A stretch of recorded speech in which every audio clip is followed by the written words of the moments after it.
बाद में जब वो यहाँ आई, जब ये सारे मामलात हुए, उसे पता चला तो तब वो हुई कि इसने इतने पैसे लिए हुए।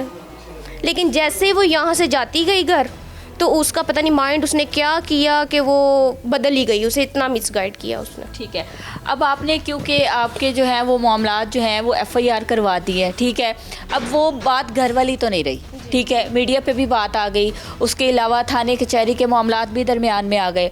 अब वो कहते हैं ना पंजाबी में, कोई लुक ओला नहीं रहा, वही चीज़ हो गई ना। अब बहन जो है, क्या लगता है कि कल को ये पैसों के मामलात जो हो जाते हैं तो बहन वाला रिश्ता जो है वो भी कहीं ना कहीं ख़राब नहीं होगा? होगा, जारी बात है होगा, लेकिन वो तब तक जब तक उसके सामने हकीकत नहीं दरअसल खुल रही, और ना वो खुलने दे रहा है। वो यहाँ 3 महीने 2 महीने रह के गए अंदर थाने में, उसको वहाँ अभी तक मार नहीं पड़ी, लेकिन वो वहाँ ऐसा शो करता था मेरी सिस्टर के सामने कि यहाँ मुझे मार मार के इन्होंने बुरा हाल किया हुआ।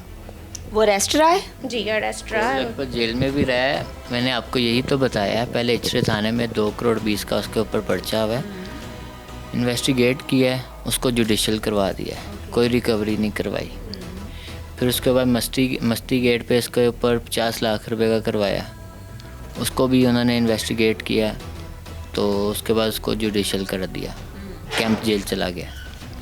फिर वादर रोड थाने में इन्होंने 47 लाख का करवाया, उसके ऊपर भी यही सेम किया, कोई रिकवरी नहीं हुई, जुडिशल करवा दिया उसको। अब वो बेल करवा के बाहर चला गया।